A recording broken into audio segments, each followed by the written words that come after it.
Are you a podcaster? Maybe you've got that big idea and you're looking for a network to join. The multi-award-winning Ozcast Network can get your content to eyes and ears all over the world. Join now for the first month free, and you could be featuring this sound at the beginning of your podcast. Ozcast. Simply head to ozcastnetwork.com for details.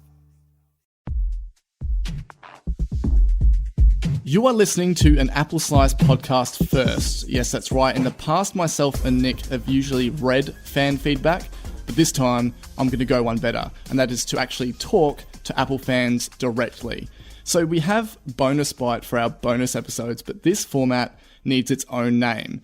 So typically newspapers and radios run a segment called VOX PIP, which is short for Voice of the Population.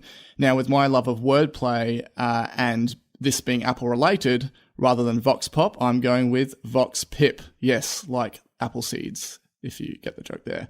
And so for the first VOX PIP, I have 4 guests from 4 different locations and 4 different professions, but one love for Apple products.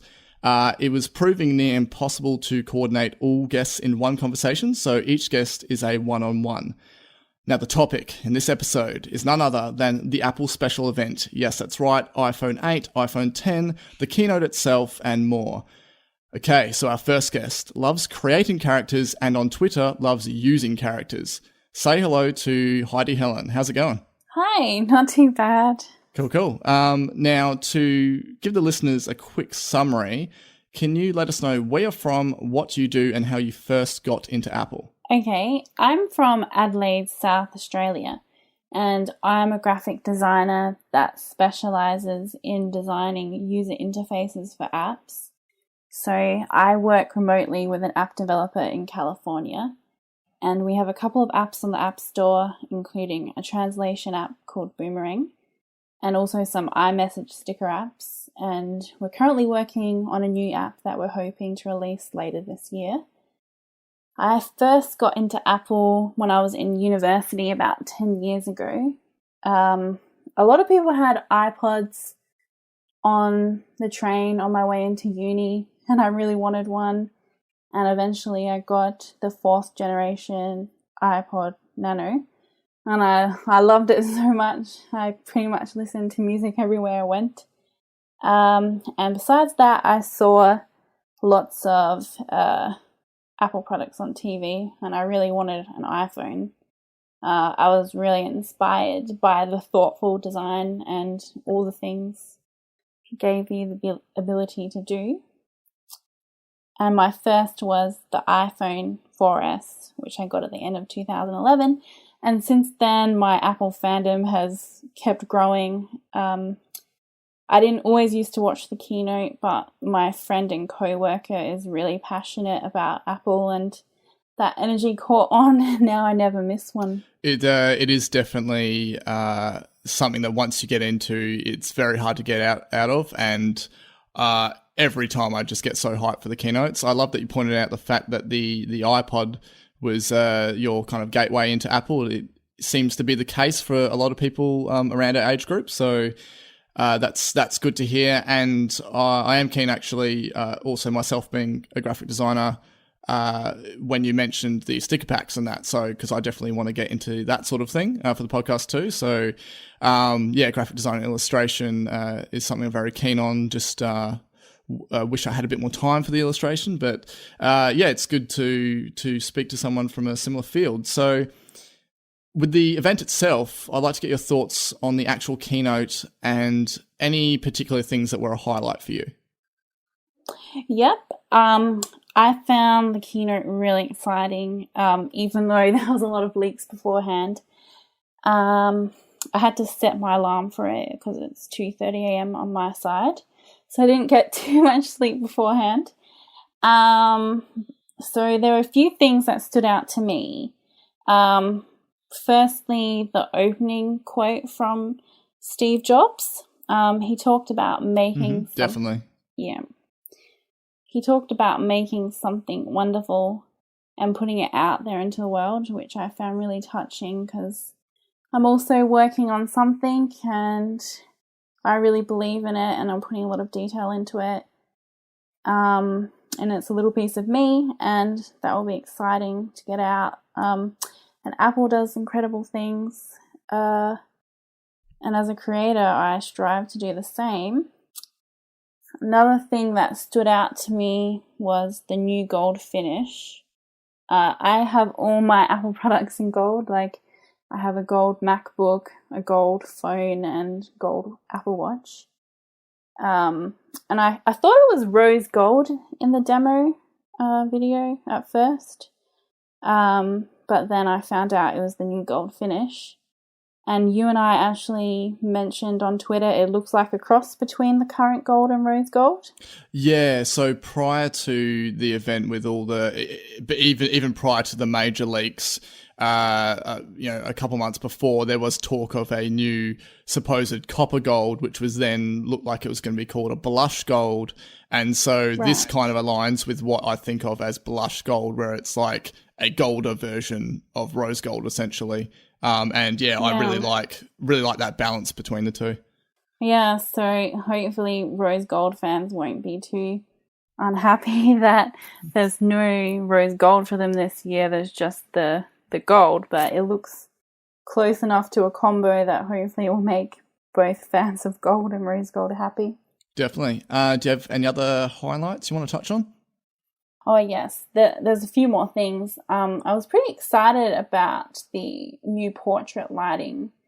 In particular, the stage light with the black background. I like taking photos with like an isolated background, so that appeals to me.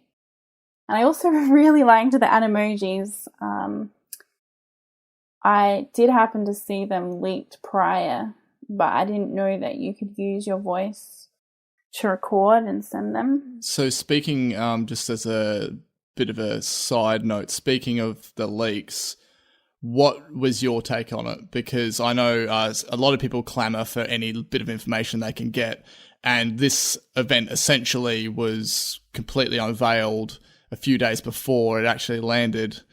And you yourself were just saying to me that you ended up muting news sources because you just didn't want it ruined. So did you manage to have at least some surprises with this? Yeah, there was a few surprises, but not too many. I didn't know the details of everything, like of all the chips and things like that, but that's usually knowledge that goes a little bit over my head. But I didn't know about the air power for the wireless charging. So are you actually a watch user yourself? Yes, I am. I have a Series 1. Cool, same. Yeah, so just to let you continue on other things that you liked about the keynote? I thought the Apple Watch Series 3 with Xalirate was pretty cool. And with their demo showing it in the water, I'm personally unlikely to go on a boat or go diving, but I bet there's plenty of instances I would find that useful. Yeah. From a design perspective, what do you think of the controversial red dot? I think it's interesting. I think it's kind of like those shoes with the red like the red underline of the shoes. Like, it's like kind of like a trademark, but I guess it shows that it's different from the other watches. So like an Apple Store employee or Town Square employee could tell you that could tell what kind of watch you have when you walk in the store, so it'd be able to give you service. And just to kind of preempt you onto the next question, so obviously there's iPhone 10 as well, which I'm sure you have some comments on. So taking that into account and the rest of the keynotes, are there actually any announced products that you're interested in? And if so, will you purchase any of them? Yep. So I'm interested in the iPhone 10. I usually get everything in gold. So I was a bit sad that I can't get it in gold. So I was wondering what color I would choose. And I was thinking I would go with space gray because it's like black and maybe it will go with my other things more. But the silver one kind of looks white, so that actually might go with my stuff more because I have kind of like a gold and white theme going on at home. I would probably like the best capacity for the storage, but I have to wait and see. Yeah, it's pretty hefty. I worked out that the US conversion plus allowing for tax, just for the 64 gig, there's actually another $200 roughly, like slapped on top of that. So I've kind of been discussing with Nick off of the podcast as to where exactly that cost would be coming from. But yeah, I myself am aiming for the 64 gig silver, just because I've traditionally had the space gray phone, so I want a change, and also the fact that the white back means that fingerprints will be less visible. Okay, and from a user interface standpoint, what's your thoughts on the notch and how the app designs work around it or work with it? Oh my goodness. Well, there's a lot of information that I'm going to have to digest. Like, after the keynote finished, I had to go like straight to a class, and then I had to sleep to recover.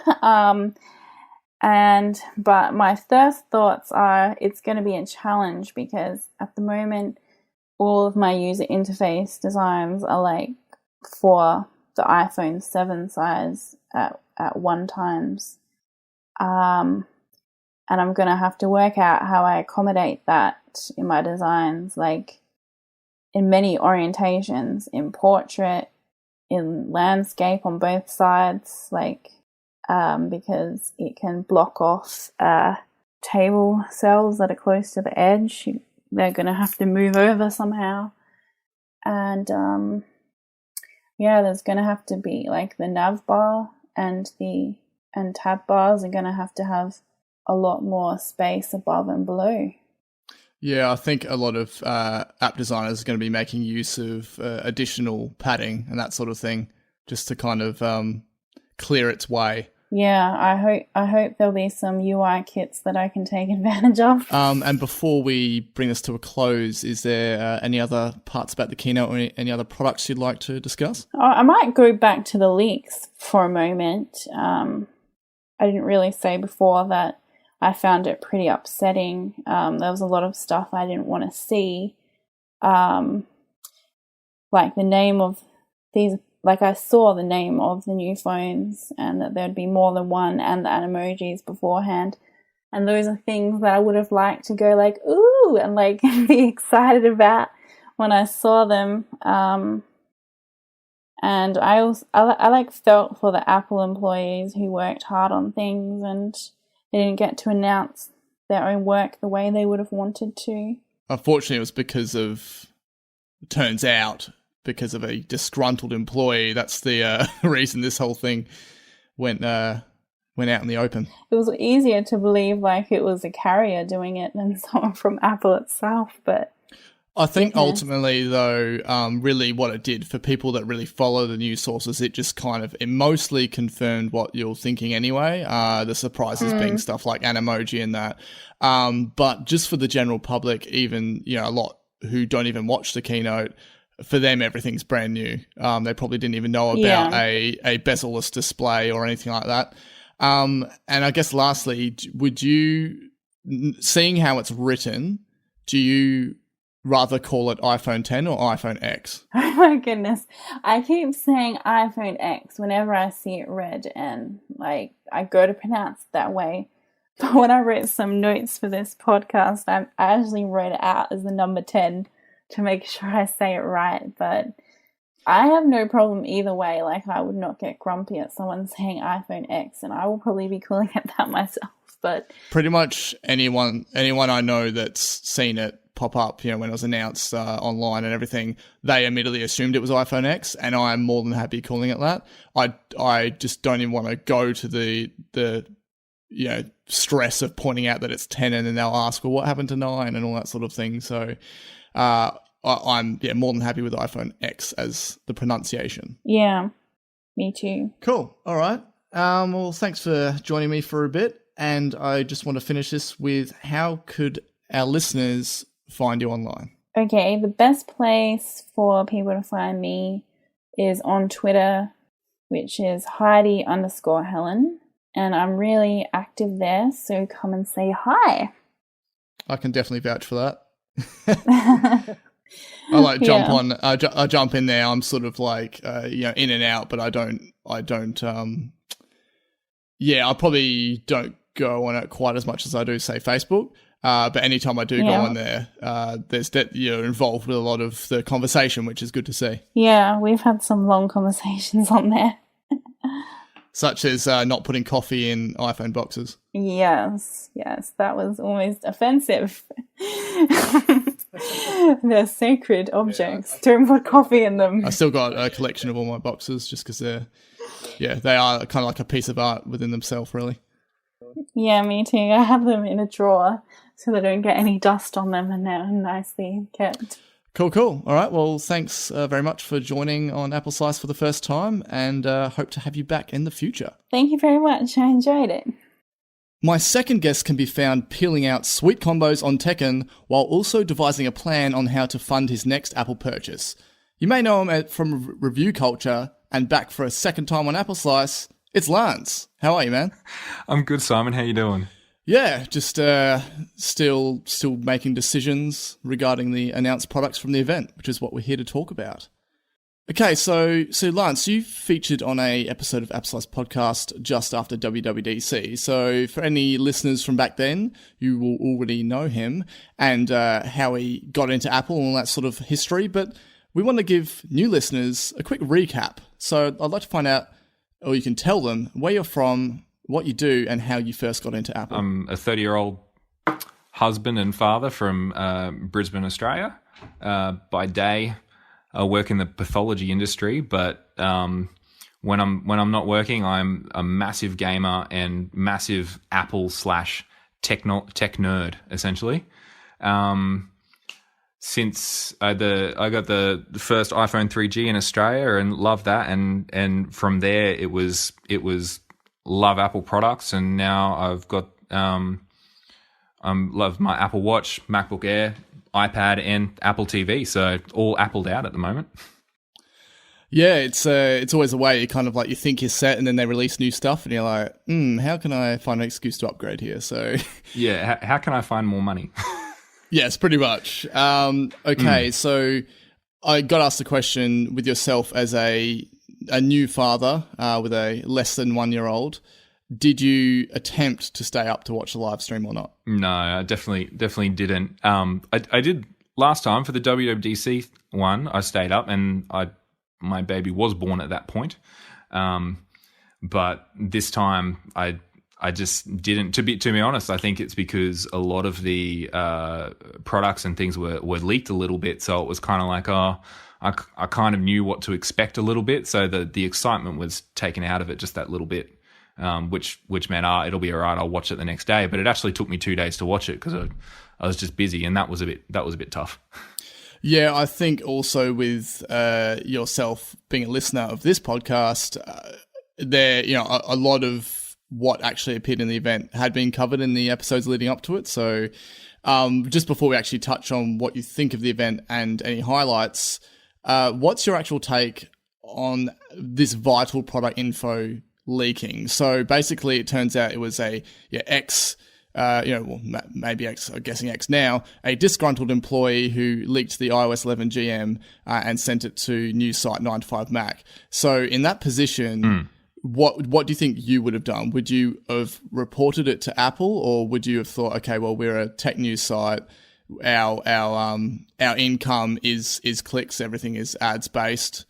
It's a bit of a moral dilemma.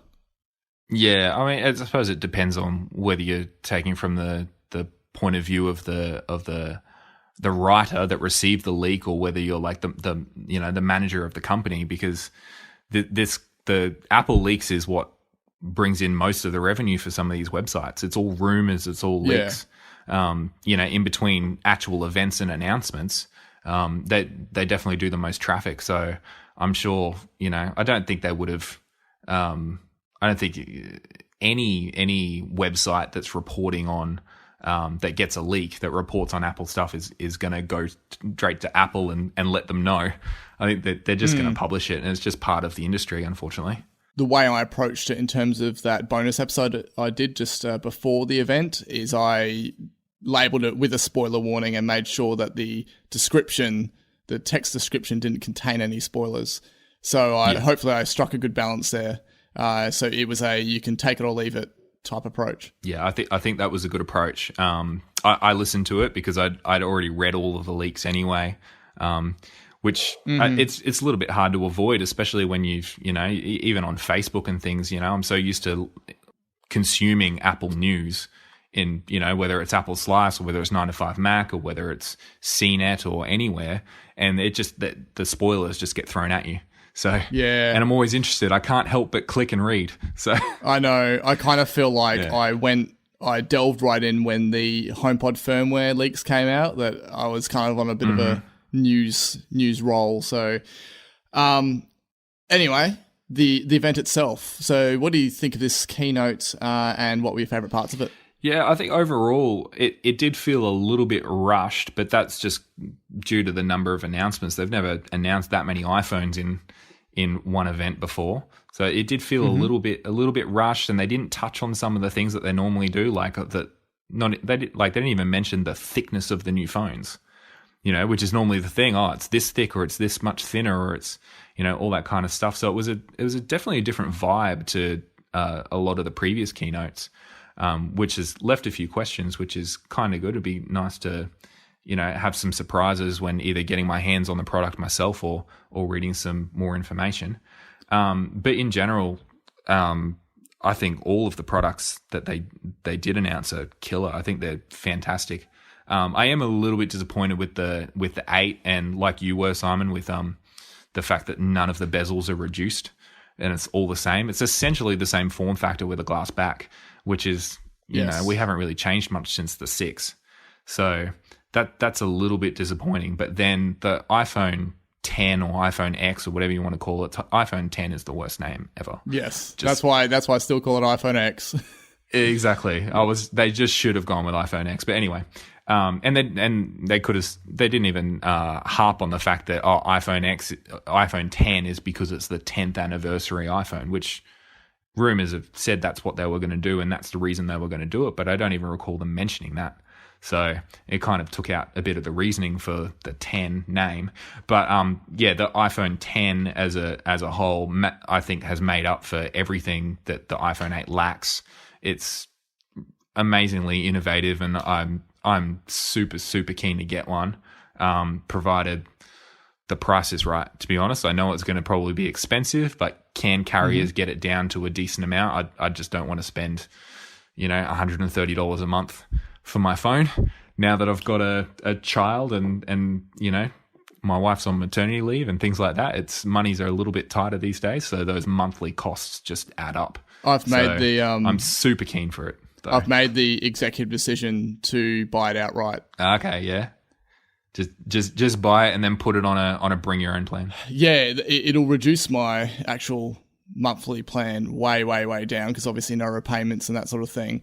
And the fact that I was just getting so anxious about, because my carrier is Virgin, will they get it in time? What's their stock availability going to be? And so I'm sticking with that. So I've still got to wait another several weeks anyway, but there you go. So any other parts of the actual keynote itself that you liked? Like any surprises? The red crown on the Apple Watch was a surprise. Not my favorite thing. I mean that Face ID slip up was I totally get how it happened, but it was obviously a big moment and hit the news and everything like that. But it was a total overreaction. Unfortunately, there wasn't many big moments, I think, just because of those leaks. Like, already knew what the iPhone 10 looked like, already knew it was going to have wireless charging. So, and the fact that an LTE watch was coming as well. So, a lot of the beats, nothing was really a surprise, nothing had me on the edge of my seat, but just a good, solid conference all the way through. And I think if the leaks weren't there, I would have been blown away, for sure. I definitely agree with the fact, I don't think the whole thing was rushed. I think it was when it hit iPhone 8, they really rushed through that.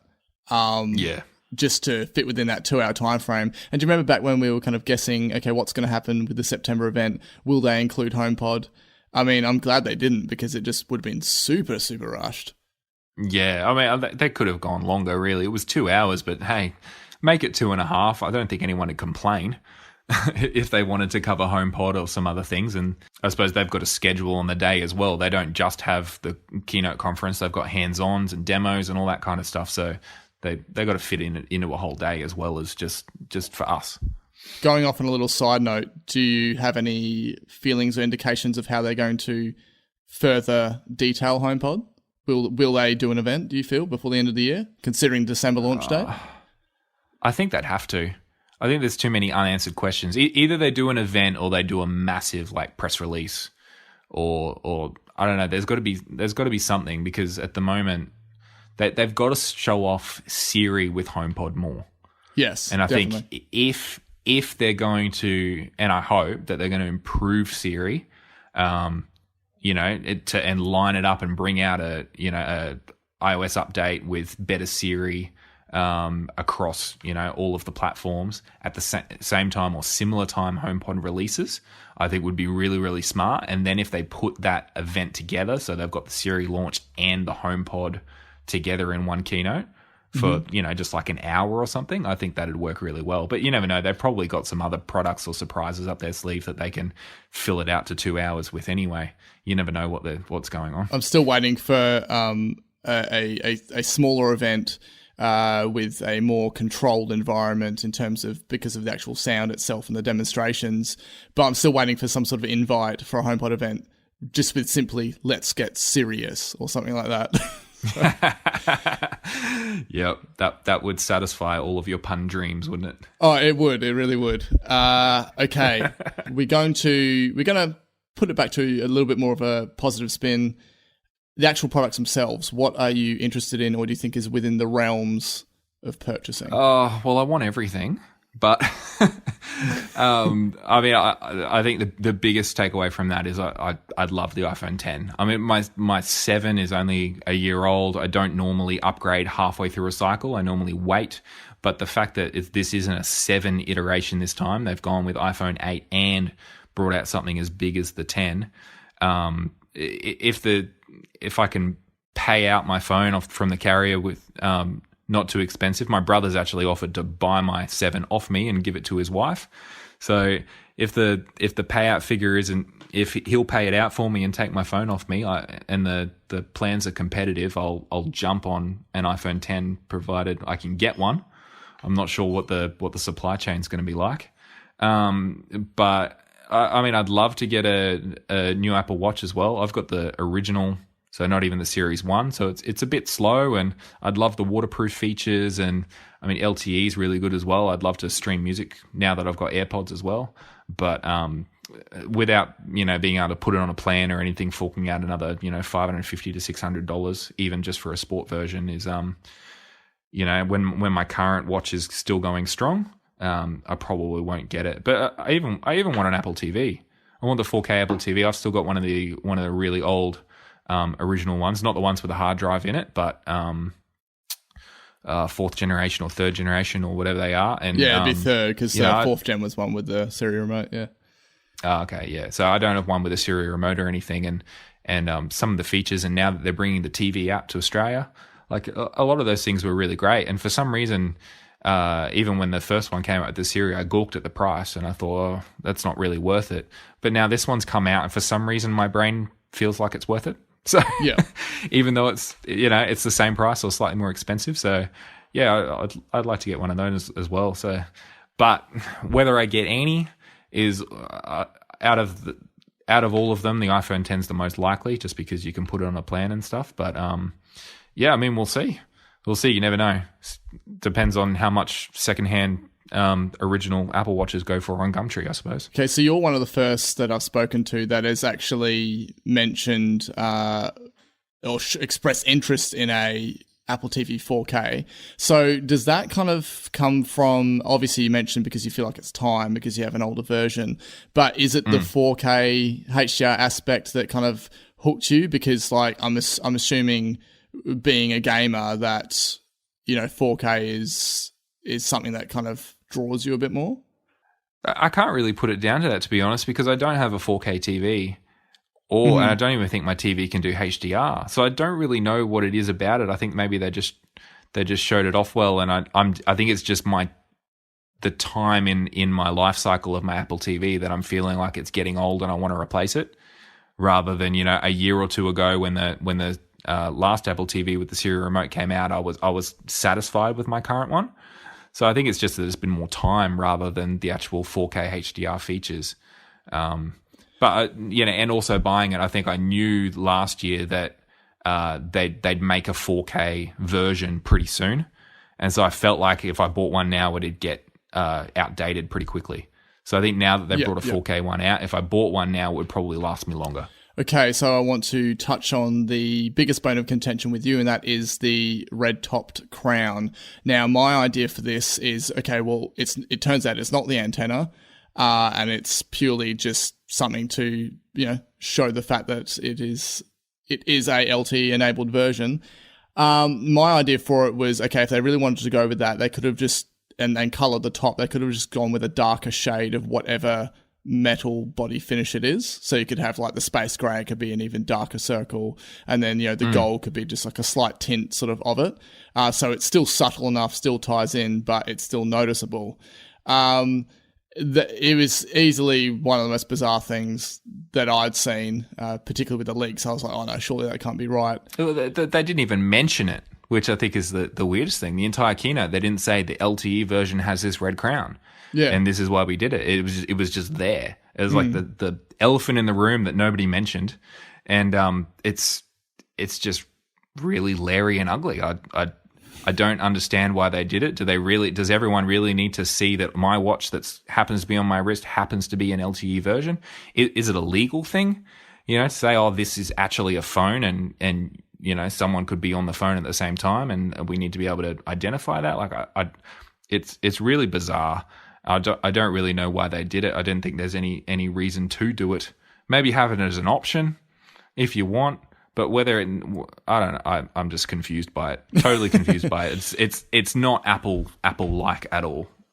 Yeah, well, between that and then, I mean, Apple have never been overly consistent with their naming, but between iPhone X/10 and then this red dot, there's definitely been a few what we perceive as odd choices, but still exciting nonetheless. So just before we wrap this up, any other parts you want to mention?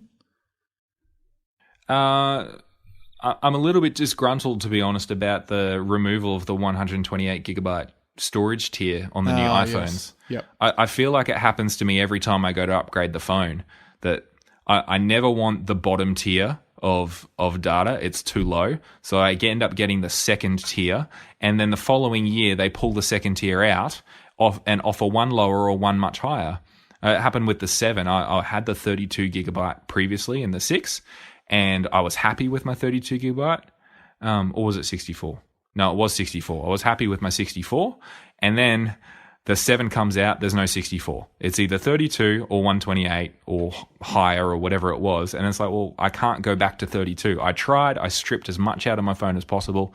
I knew I wouldn't make it, so I had to spend for the 128. This time around, now I'm used to 128, and I have either 64 or 256.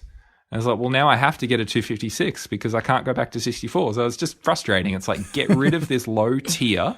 Stop offering the lowest tier and removing the middle, and make the middle tier the lowest. I know it's business, and I know they're making people upgrade, and it's smart, but it's annoying. Yes, you're part of that segment of the audience that it's not really working out for. Yeah, but at the same time, when people say, oh, how's your new iPhone or your AirPods or whatever, I'll tell them it's the greatest thing I've ever bought, and it's amazing. Yeah. So I can't really complain that much, can I? Cool. All right. So yeah, few things that disgruntled you, but overall, you're definitely feeling it. And now it's just a case of working out how to gather the funds, I guess. Okay. Thanks for joining me here for a bit, Lance. And so we can cap this off, how can listeners find you? So you can head over, and I haven't been on the Review Culture podcast in a good while, but if you go back to some archives, I'm on there. But either way, go over to search in your podcast player for Review Culture and listen to Buddy, Dylan, and Paul, who are the spine of that podcast. They're doing a great job. Probably the best place. I'd love to make some new friends on PSN, to be honest. I play PlayStation all the time, whenever I can. So my PlayStation ID is Box of Pencils 87. Awesome. I've got a PlayStation VR too, so I'd love to get into some multiplayer VR games too, if you can. Or Tekken. I'm always up for a game of Tekken. Yeah, there you go. I'm just kind of waiting for the Tekken for iOS to roll out in Australia so I can actually kind of get back into that fighting realm. Okay, Lance, thanks for joining me. And hope to catch you again in a future episode of Apple Slice. No worries. Thanks for having me, Simon. My third guest is an Apple fan with a podcast plan. Our first time talking, in his Apple Slice debut, it's Ty Shattuck from The Podcast Post. How's things, man? Yeah, not too bad. How are you? Yeah. This has been an interesting experience, the third in a lineup of 4 guests, so I can't wait to put this episode together. Not unlike a speed dating spill, if you could let myself and the listeners know where you're from, what you do, and how you first got into Apple. So I live in Docklands in Melbourne. I work for a mining services company. I work in HR. And I've also recently started a Instagram page called The Podcast Post, dedicated to promoting podcasts and podcasters and the work that they do. I first got into Apple, I guess I first bought my Mac in 2005, 2006, which was an iMac, the first plastic covered white desktop. Yep. And I had an iPod as well back then. I don't think I fully appreciated both of those products back then. It probably wasn't until the iPhone came about that I really started getting into Apple. Yeah, for me it was, I really didn't know much about them. I knew what iPods were. Then when I started studying graphic design, I got my first iMac and it was just, straight in from there, and I've been obsessed since. Yeah, it was quite nerve-wracking actually buying the first Mac because, coming from a Windows where you know everything, and buying a Mac going, I don't know if I'm going to be able to use this. But it all turned out all right. Yeah, excellent. Now, have you done the iOS 11 update today? Yes, I've been running the beta though since probably about 4 weeks ago now. I started running the public beta. Cool. And I think it updated to iOS 11 a couple of days ago for the beta users. Yes, of course. But I'm glad it's finally out there for everyone to use. So it's definitely more of a impactful update for iPad, but definitely some sweet little additions for iPhone. Now, the actual keynote itself, that's what we're here to talk about. What are your thoughts overall, and what were the things that stood out to you? Overall, I thought it was another well-polished keynote of Apple's. I think the one thing that stood out was obviously the introduction, the first voice that everyone heard being Steve Jobs as they were sitting down in that new theater. And I thought the way they opened up the keynote was really well done. Yep. And all the feedback has been really positive around that opening. I guess the main reason everyone was watching is to see the iPhone 10 or X, whatever you want to call it. I'm still calling it the X, but it is the 10. But I was interested to see if they would mention HomePod at all, which they didn't. But I'm assuming that it's going to be an event. That's what I'm fingers crossed for. Yeah, because MacBook Pro got its own event October last year. HomePod, there's too many unanswered questions. I feel like just to simply do an online launch. So definitely some sort of. I feel like it might be in a bit more of a controlled environment too, as a way to kind of demonstrate the actual audio quality. But we'll see. Hopefully, we get a surprise invite. Yeah, and I'm pretty sure they're still hard at work and putting it all together. I don't think it was quite ready when they announced it. Speaking of highlights of the event, were you kind of privy to all the leaks that came days before? Yes. So I think all the leaks that came through about the look of the phone, I think that's normal now from the supply chain. But I was surprised to see the couple of leaks that came out regarding the Goldmaster, which is the latest one. And also what was the other leak? From the HomePod. Look, I think it's bound to happen as Apple, release more public betas and allow people access, and these things are bound to happen. But I think there's going to be tighter controls next time around. Yeah, tighter controls on disgruntled employees that let it slip. Yeah, exactly. So I don't think that takes the edge off the keynote. Maybe a little bit. There wasn't too many surprises this time. Yeah, around. it was, to me, it was like everything was as I expected. The bigger kind of impact for me was just the actual how they cut the intro. Like the actual footage they were using only took place, merely 20 max 30 minutes before, and it seamlessly blended into the live event. That was amazing.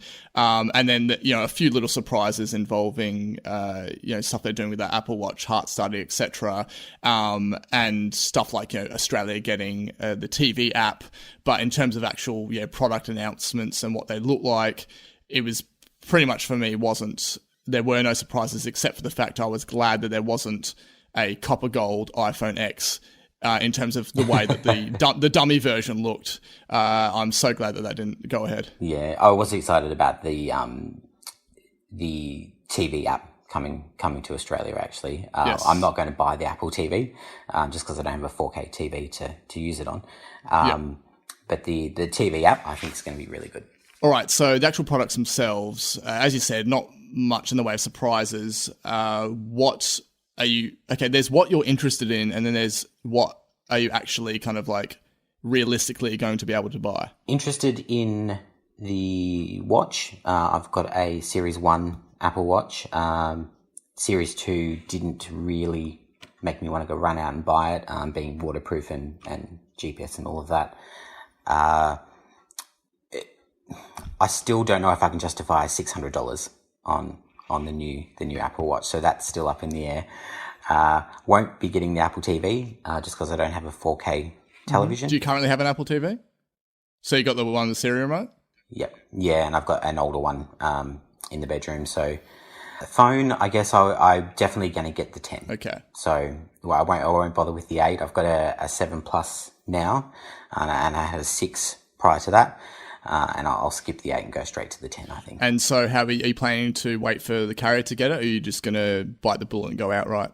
I've been going outright the last few years because the carrier plans are usually 24 months, and I don't tend to last 24 months on a contract. I tend to pay it out and buy the next iPhone when it's released. So, I've just been buying them outright. First, for me, this year will be buying it outright. I couldn't hold off in terms of trying to wait to see what availability Virgin Mobile would get and all that sort of thing. So my 24-month plans typically end around September anyway, so it's timed really well. Like just today I switched over to a SIM-only plan, and I'm just waiting for the pre-order, and I'm going to be there refreshing in the lead up to to October 27th in the afternoon. So very excited for that.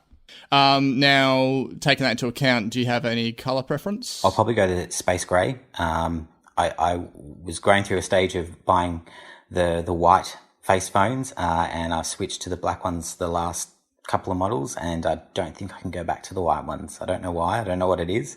Even though it has a black front? That was a consideration. I did notice that, and it does look really good. But I'll probably end up putting a cover on it anyway. Okay. So, yeah, look, I'll probably still go the space grey. In terms of, you said you're interested in Series 3, is the red dot a turn-off? Not really. I don't know why it's there. I mean, I know why it's there. It's obviously to show everybody that it is the new watch.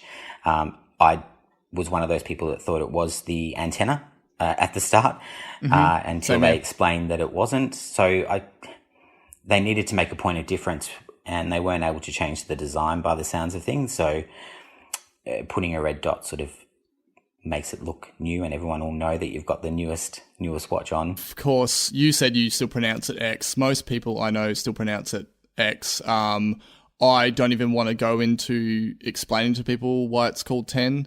I think it just confuses everyone.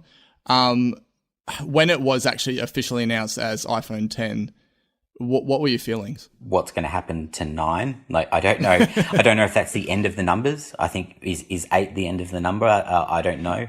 I like the sound of iPhone X. I think X would have sounded better. I understand why they've said 10 for the anniversary. Although they didn't really touch on that too much.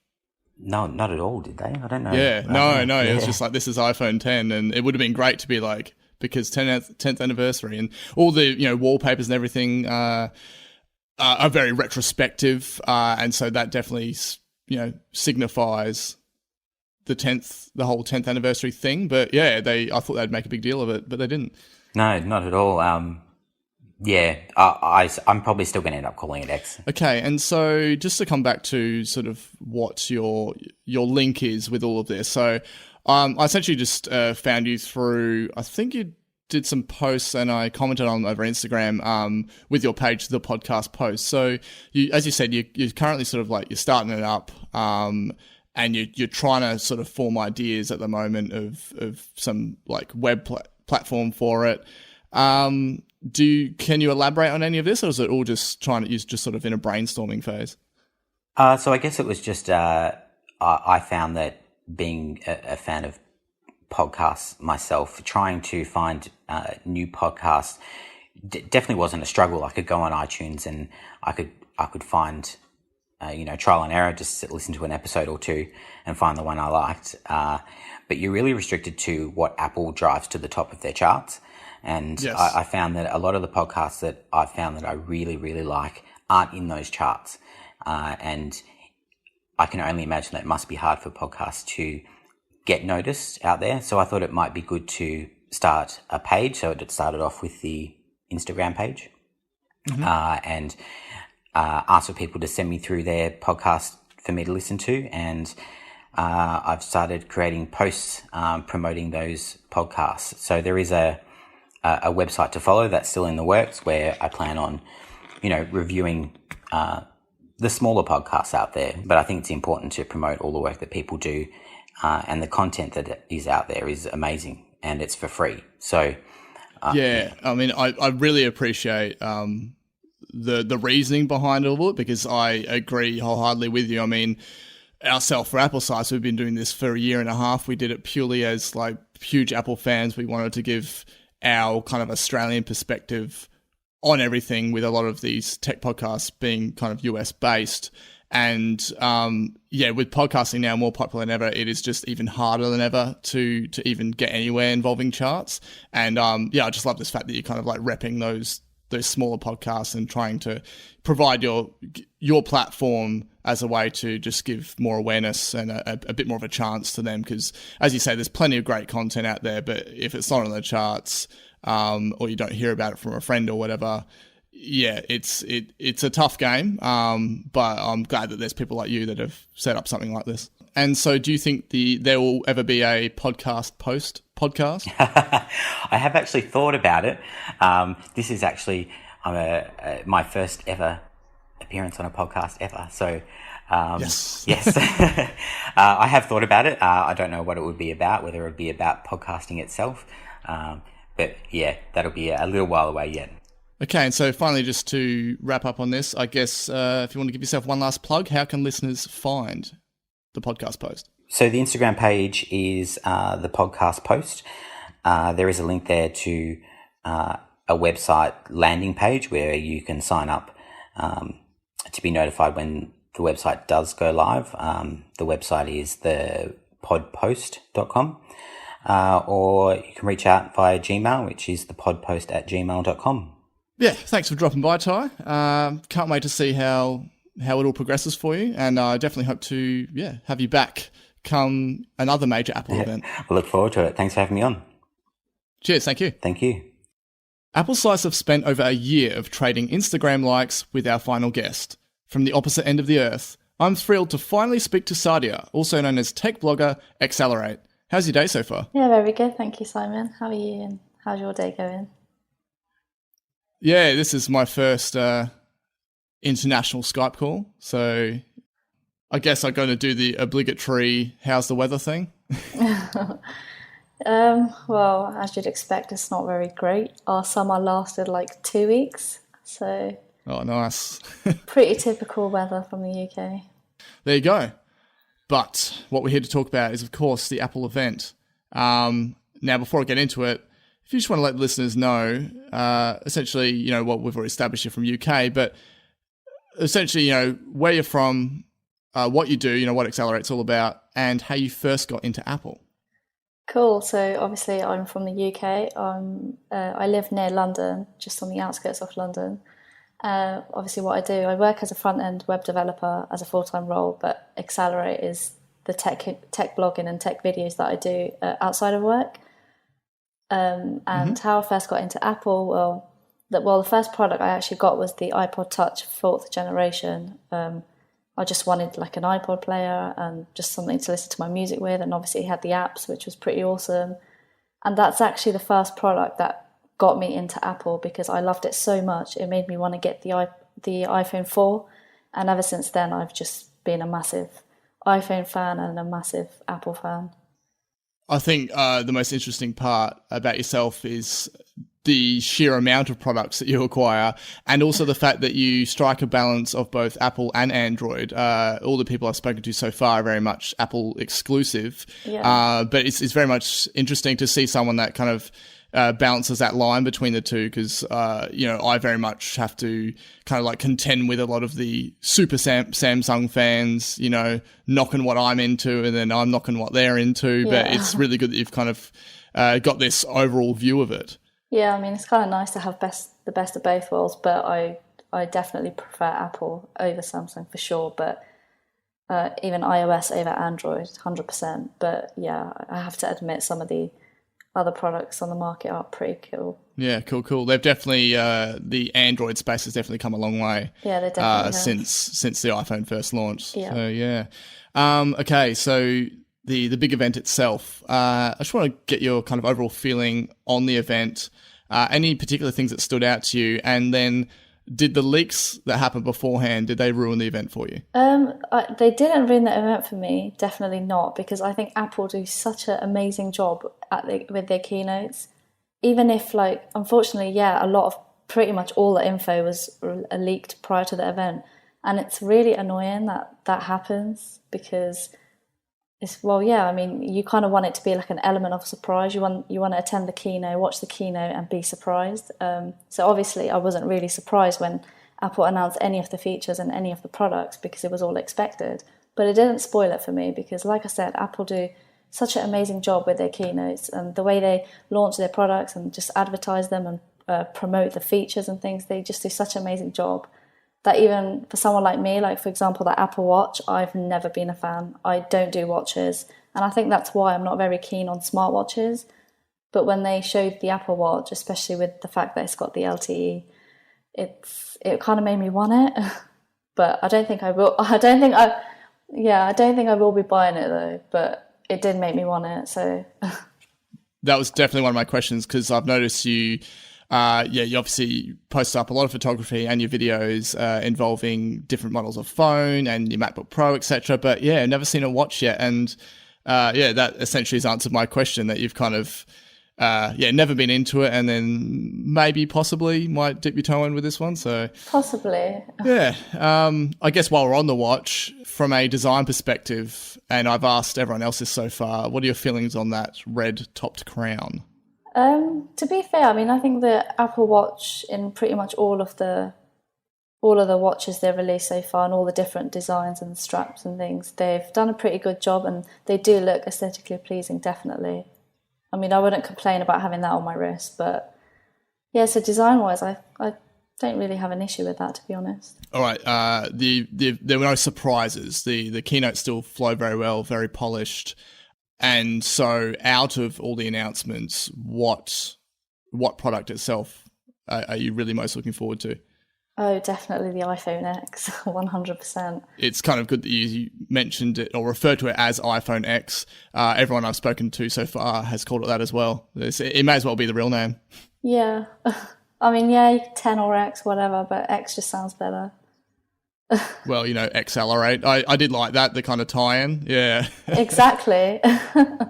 What are your plans with it? Do you have a colour preference? Are you going to try buy it outright? Well, I'm planning to pre-order it on the 27th as soon as pre-orders start, to be honest. I'm going to have my alarm ready, going to have my iPhone or even my MacBook ready, and I'm going to order it straight away. Oh, so that's going to be a morning thing for you? Yeah, I'm trying to think of the time difference. It's going to be around 8 a.m. UK time, yeah.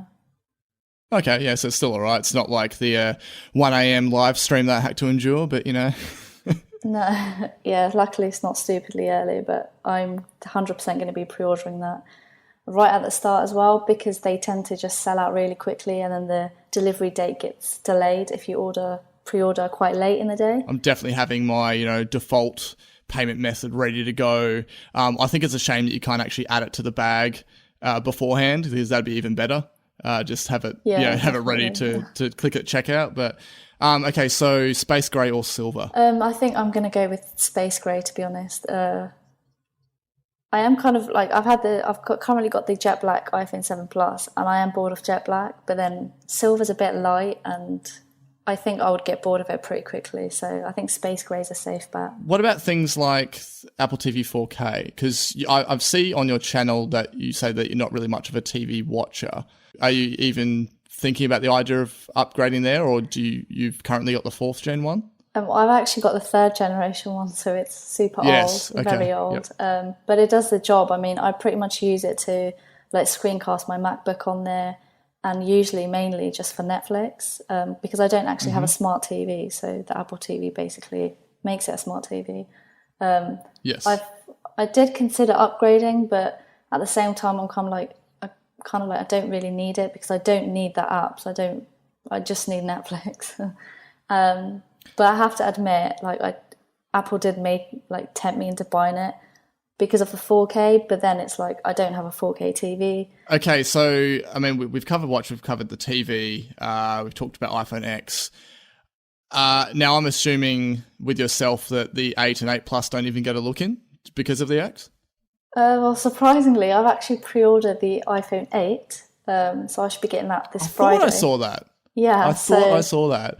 I must have subconsciously just seen it from your post.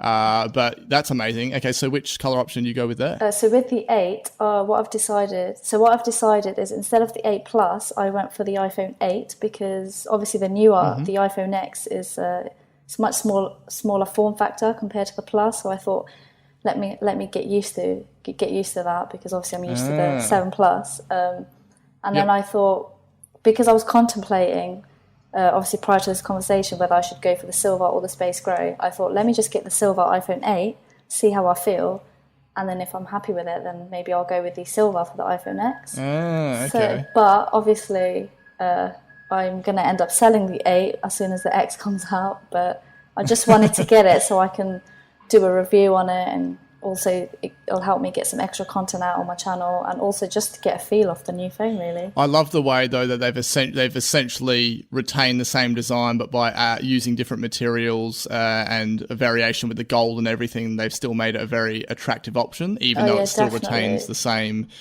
The bezels now in comparison just look massive, whereas before it wasn't even an issue for me. But with all these screens moving to edge-to-edge displays. Now, speaking of modern phones, you have the S8? I do. Or S8 Plus? S8, yeah. Okay, and so what's going to happen to that? Because you've been enjoying that since earlier in the year, and I can see from your comments that you think it's a fantastic device, like the majority of reviews state that it is. Yeah. So what's going to happen with that? Are you going to try and still retain both? Are you going to try to sell it? Or? I will be retaining it, yeah, because I still want the Android phone, purely for Xalirate, so that I can do Android reviews and not just limit my channel to iOS or the iPhone or any Apple products, really. So it's purely for having an Android device so I can get content out for my channel, but also because the S8 is a great phone. It really is. But also, on top of that, obviously for my job, I need to have a work phone. So I use that as my work phone, and then the iPhone is used as my primary phone. So the S8 won't be going anywhere for a while yet. I've never known someone to have so many phones to deal with. It's a pretty good position that you're in. Okay, and then from the perspective of, okay, well, this is becoming like the norm with phone designs, just these massive like screen to body ratios, with the iPhone X having the largest screen to body ratio. What are your overall thoughts on the notch. Obviously, we know why it's there because of the limitations of not being able to put all those sensors and that beneath the glass yet. And we know that Apple have always wanted a completely edge-to-edge screen design. This is the closest that we're going to get for now. In terms of the actual introduction of it, a lot of the apps really embrace that notch shape. What are you still feeling about it? Because there's still so many people out there that are complaining about why they do a notch. And it's just like, well, if you compare that to an S8, they have a bezel at the top. So, Yep. So when I first saw the concepts, I was in shock, to be honest, to think that, because Apple are really on top of it when it comes to design. So I was quite disappointed that they came up with that as a design. I mean, yeah, like you said, the S8 has the bezel at the top, but it's such a small bezel, it's not very noticeable, so you don't really realise that the screen isn't top to bottom. But so I'm not a big fan, but having said that, when I've looked at photos, I think you notice the notch a lot more in photos, and when you look at it in videos, you don't notice it as much. So I think that when I get it, I think when I see it in person, I don't think it will be so bad, but I think just looking at photos, I can understand why everyone hates it. But I do think it's something that you'll get used to, and you'll ignore it by the time you get your hands on the phone because it's going to be so amazing. do you think they should have made more use of a pseudo bezel, so still retain those left and right areas for the indicators and everything, but to use the OLED screen to kind of create this pseudo bezel instead, so that way it kind of hides the notch? Yeah, that would have probably have been better. Funnily enough, though, with their instructions to app designers, they say not to try and disguise the notch. Yet in the video showing Apple Music, there is a sort of a pseudo bezel there. I portrait holding it in a upright. I don't really have a problem with it now. We've been privy to seeing this design for so long that there is no shock for us really. It's more the landscape side of it. Now, I know that apparently when you're holding in landscape, the video by default isn't actually all the way to the edge. And so you don't have the notch cutting in. Oh, okay. But of course you can expand it to do that. Time will tell. We're both going to be sitting there ready when the pre-orders go up. Yeah. And I'm look forward to seeing your review videos and initial reactions. Yeah, cool. I'm looking forward to doing it, getting my phone in my hand. Cool. And so any last thoughts on the event before we wrap this up? Just overall, I'm always impressed with Apple's keynotes, to be honest. And it's not even just because I'm an Apple fan. I've actually got I know people like my sister, for example, who's not a massive... I mean, she's an Apple fan, but she's not like crazy the way I am. But even when she sees some of the products, she's like, oh my God, I want it. So they do a really good job at trying to sell it to you, and they'll make you want products that you never thought you'd even want or consider. So, yeah, very, very impressed, definitely. They definitely did that with the iPad, and that effect may be starting to work on you regarding the watch, coming from being not a watch wearer. I was very much the same, though. When I saw Apple Watch, I was like, I don't even wear a watch. Why do I need it? And then as soon as I got one, I've just worn it every day. Sadia /Xalirate. Thanks very much for taking time out of your day to have a bit of a chat. Well, thank you for having me. Yeah, no worries. It's good to finally talk. And so just to give yourself a bit of a promotion here, how can listeners find you? Awesome. So you just need to search Xalirate. My Instagram, my YouTube, in the URL is just a /Xalirate. So, and obviously my website, which is xalirate.com. Cool. And of course, like with other guests, I will leave links to your site in the post on appleslice.com.au. So yeah, thanks for helping wrap up this tech feedback special, and hope to chat again soon. Yeah, it was really good talking to you, Simon. Have a good day.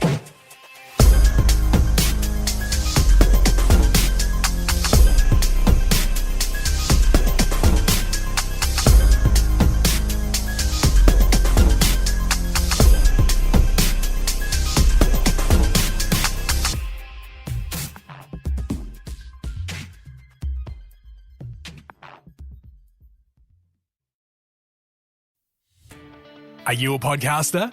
Maybe you've got that big idea and you're looking for a network to join. The multi-award-winning Ozcast network can get your content to eyes and ears all over the world.